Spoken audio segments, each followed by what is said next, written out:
at which time I became acquainted with Richard M. Daley, starting in 1970. And when I became the nominee in 1973, he personally took me out and around his ward, his senatorial district on the south and southwest side, and aided and assisted me, bringing me to the neighborhood boys clubs or to the senior citizen centers. And he was very effective in making sure that the people of those communities knew that I was their candidate for the office of assessor. So our relationship goes back that far. And the reason the son aided and assisted me demonstrably is because the father wanted me to be the nominee of the Democratic Party. So from the time I was the nominee and then the elected assessor, he and I had a very warm and cordial relationship. This would be 1975 when I was really serving through 76, and then he got sick in 76, so he was, I didn't speak with him for a good 4 months while he was recuperating, and but he bounced back so, remarkably well. I guess it was 75, my timeline is incorrect. Yeah. But he was just great. He was outgoing, he was supportive, he would provide ideas, suggestions as to how to help the people of Cook County, how to help the homeowners in Cook County, how to help the senior citizens. So that all I could say is that he was encouraging. He liked young people who were aggressive, that wanted to do something, that they wanted to serve, and he couldn't have been more supportive than the time we served together.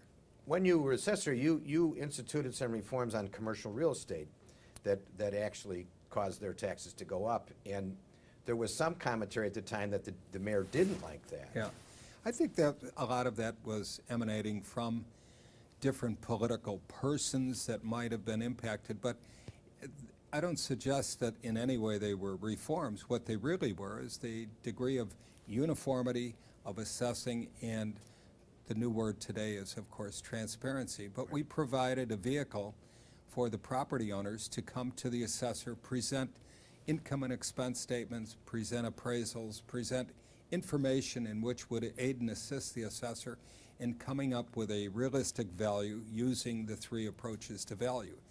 And as a result, I was, given all these accolades, given all these honors, and all it was is because it was the right thing to do, and I'd always been taught as a prosecutor by whether Lou Garippo or John Stamos or Dan Ward or Ed Hanrahan, do the right thing. And I knew when I went into the office of the assessor as chief deputy and as the assessor, I brought with me that sense that they had inculcated in me, as well as Mayor Daley, P.J. Cullerton. They always said, if the guy is entitled to it, give it to him, meaning give him the help, give him the support. And we were recognized for it because we were open. We could sit and explain to a interested person, a reporter, whomever, as to how we arrived at any particular decision. Right. So in other words, Daley did not have a problem with those changes. I mean, the process, not the changes. He never voiced them to me. Okay. No. So now we're going to go all the way through 76 to that time when he died. And do you remember where you were? I do. And could you talk about that a little? Yeah, I was hosting a party the evening. It was an early party. It was about 5 p.m. and we were over at Binion's. And we were on the second floor of Binion's, which is across the street from the Standard Club. Yeah. And for those who, and we heard, because I don't know what I had been doing during the course of the day, and we found out, and there was such a pale, and I was the host of this party for over 100 assessors' employees. And it was Christmas time, okay. And from that, we just concluded the party. Nobody knew what to do, nobody knew what to say except the grief that everybody felt. And I think we just shut down the party and we left the bar and we did not have dinner and everybody just drifted away. And I recall calling my parents that night, and everybody in throughout Chicago was in a state of shock because they knew months before the mayor had been sick, but he had recovered and he was vibrant and he was, just back to his dynamic self, and all of a sudden he was dead. And so I do remember, just as if I were talking about Jack Kennedy or Yes. where you were at 9/11.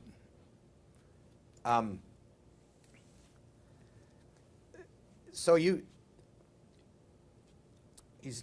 died in '76. What would you think was his greatest accomplishment as mayor between the years of '55 and '76?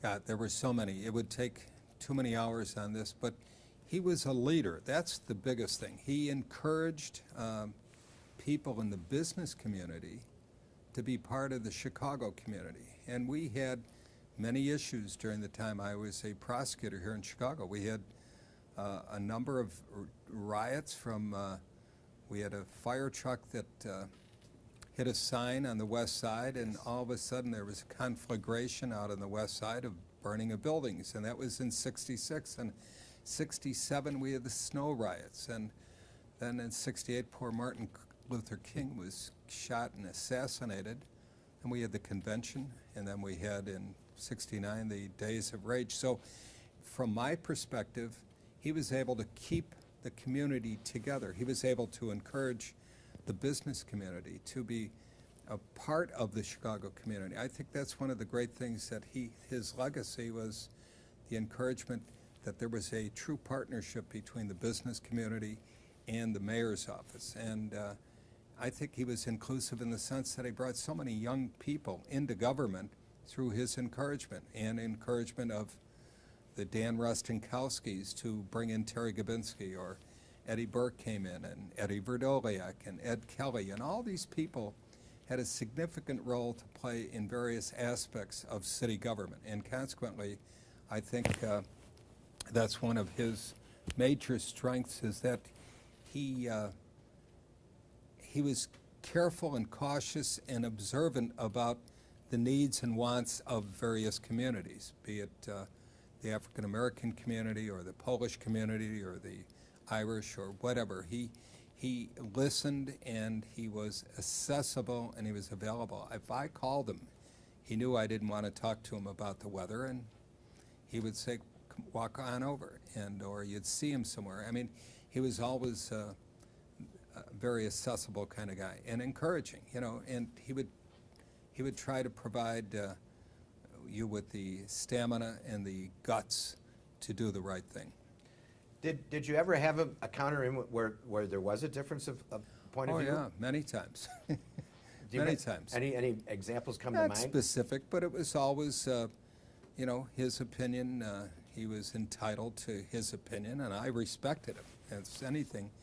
And you surely didn't want to get him upset, but sometimes when you're in public office, you do certain things that you think are right, and the electorate may not understand it or support it. And the same way with political leadership and or people in other offices. Consequently, you do what you think is right, and you have differences of opinion, but it was fair and it was always cordial, and so but it was a great opportunity for me. I had many differences with people as a prosecutor and or chief deputy or being the assessor of Cook County, but you always walk away as pros, thinking that you can always come to some form of a disagreement and some form of an agreement over whatever the issue was. I remember when he was the mayor that Time magazine referred to him as Mayor Daley, not Mayor Richard J. Daley, just Mayor Daley, which in my mind made him the most powerful Democrat in the country. And how did he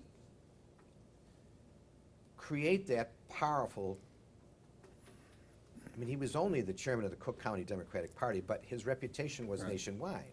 Well, he had the ability to inspire both the leadership of the Democratic Party to be one, to be a united party, even though they too had differences of opinion internally. I mean, at these slate-making sessions, there were numerous candidates that thought that they were going to be the next elected this or elected that, or the nominee of the party for whatever office.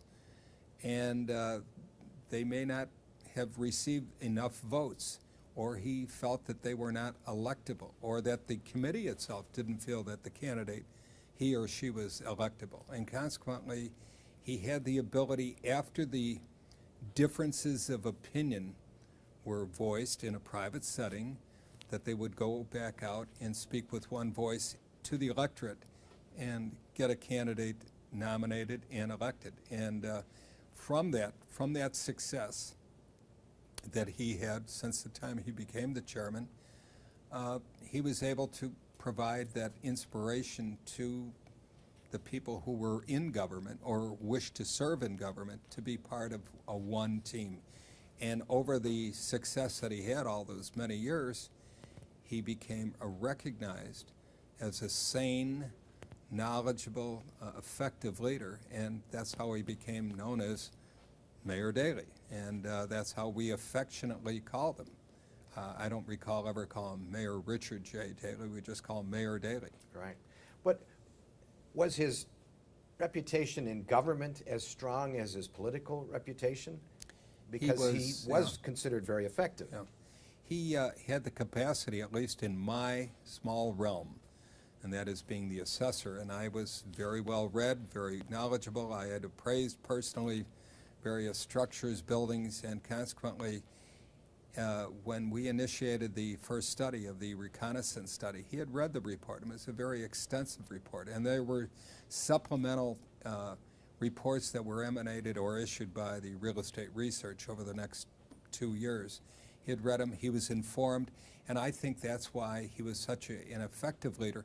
Before he would make inquiry and or discuss a particular issue, he would have his chief of staff, whether it's Matt Danaher or Bob Soldat or Tom Donovan, prepare documents, information that he could read and be informed about so that he could register his opinion and or insight or suggestions to whomever they were talking with, whether it's the labor leaders or downtown building managers, real estate community, or the police superintendents. I mean, there were numerous issues that were, as the head of the party and as the mayor of the city of Chicago, he had many different hats that he wore very well. And it was the support that he received from the people that gave him the power. And if you don't have the support of the people, you really don't have any power. You may have a title, but that title doesn't play itself as effective leader. So it's a combination of both, that the message that you are giving out each and every day has to be a message that you're informed, you're articulate on the subject, you're able to discuss the issues, and you have an opinion, and you're willing to fight for the opinion that you assert, that you're willing to present that issue before the people. And if the people support you, well, then you're pretty powerful, because then you've opened up the discourse, you've come to an idea. And, you know, it's like leaders of Congress. After you've been there 3 or 4 terms as an elected, you should be like a leader. You should be like a republic. You should be able to assert your opinion and present your views to the electorate and let them choose whether or not they want to return you to that office that they've already been elected to.